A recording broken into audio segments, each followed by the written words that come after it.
ಅಣ್ಣ ಇದು 10 ರೂಪಾಯಿ ನೋಟ್ ತಗೊಂಡು ಡೂಪ್ಲಿಕೇಟ್ ನೋಟ್ ಕೊಡೋಣ.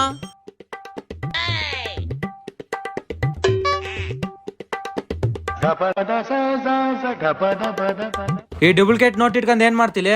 ಮುಂದೆ ಮುಂದೆ ನಿನಗೆ ಗೊತ್ತಾಗ್ತತ್ಲೆ. ಇಷ್ಟು ಕಾಸ್ಟ್ಲಿ ಬಟ್ಟೆ ಎಲ್ಲಿಂದ ಬಂದ್ವು? ರೆಂಟಿಗೆ ತಂದಿನ್ಲೆ. ಇಷ್ಟಕ್ಕೂ ನಾವು ಇವಾಗ ಏನ್ ಮಾಡ್ತಾ ಇದೀವಿ? ಇಲ್ಬಾ.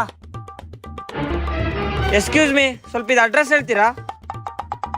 ಅಣ್ಣ 2 ದಿನ ಆಯ್ತಾನ ಊಟ ಮಾಡಿ, ಏನನ್ ದುಡ್ಡಿದ್ರೆ ಕೊಡ್ತೀರಾ? ದುಡ್ಡಿಲ್ಲ ಏನಿಲ್ಲ, ಹೋಗಲೆ. ಎಲ್ಲಿಂದ ಬರ್ತಿರಲ್ಲ ನೀವೆಲ್ಲ? ಅಣ್ಣ ಇಲ್ಬಾ. ಅದೇನಣ್ಣ, ನೋಡಕ್ ರಿಚ್ ಹಂಗಿದ್ರೆ ಹೆಲ್ಪ್ ಮಾಡಿದ್ರೆ ನಿಮ್ ಗಂಟೆನೂ ಹೋಗ್ತತ. ಅವನು ನಮ್ಮಂಗೆ ಮನುಷ್ಯ ಅಲ್ಲ. ತಗೋಣ. ಇವಾಗ ದುಡ್ಡು ಕೊಟ್ಟಿಲ್ಲ ಅಂದ್ರೆ ನನ್ ಮರ್ಯಾದೆ ಹೋಗ್ಬಿಡ್ತೈತೆ. ಅಣ್ಣ ತಗೋಣ. ತಗೋಣ. Thank you sir. ನೀವು ಸೂಪರ್ ಅಣ್ಣ. ಸರಿ ಇವಾಗ ಅಡ್ರೆಸ್ ಹೇಳೋಣ. ಹಿಂಗ ರೈಟ್ ಹೋಗಿ ಲೆಫ್ಟ್ ಹೋಗೋಣ. ಮಗ ನಿನಗೆ 50 ನನಗೆ 50.